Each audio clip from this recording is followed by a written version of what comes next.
بسم اللہ الرحمن الرحیم۔ السلام علیکم دوستو۔ حضرت ابو ہریرہ رضی اللہ تعالیٰ عنہ سے روایت ہے کہ حضرت محمد صلی اللہ علیہ وسلم نے فرمایا، جب اللہ تعالیٰ سے مانگنا ہو تو جنت الفردوس مانگو، کیونکہ وہ جنت کا سب سے درمیانی حصہ اور سب سے بلند درجے پر ہے۔ اس کے اوپر رحمان کا عرش ہے اور وہیں سے جنت کی نہریں نکلتی ہیں۔ حضرت محمد صلی اللہ علیہ وسلم نے فرمایا، بنی اسرائیل 72 فرقوں میں بٹ گئے اور میری امت 73 فرقوں میں بٹ جائے گی، اور ایک فرقہ کو چھوڑ کر باقی سبھی جہنم میں جائیں گے۔ صحابہ نے عرض کیا، یا اللہ کے رسول، یہ کون سی جماعت ہوگی؟ آپ صلی اللہ علیہ وسلم نے فرمایا، یہ وہ لوگ ہوں گے جو میرے اور میرے صحابہ کے نقش قدم پر ہوں گے۔ حضرت محمد صلی اللہ علیہ وسلم نے فرمایا، خوشی ہو اس شخص کو جس نے مجھے دیکھا اور مجھ پر ایمان لایا، اور 7 مرتبہ خوشی ہو اس شخص کو جس نے نہ دیکھا مگر مجھ پر ایمان لایا۔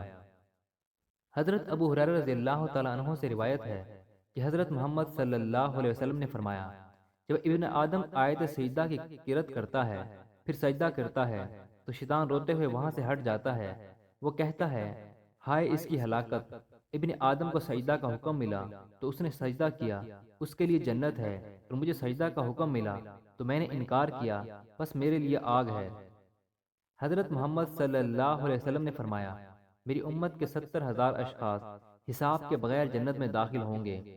صحابہ نے پوچھا، اے اللہ کے رسول، وہ کون لوگ ہیں؟ آپ نے فرمایا، وہ ایسے لوگ ہیں جو داغنے کے عمل سے علاج نہیں کراتے، نہ ہی دم کراتے ہیں، اور اپنے رب پر کامل بھروسہ کرتے ہیں۔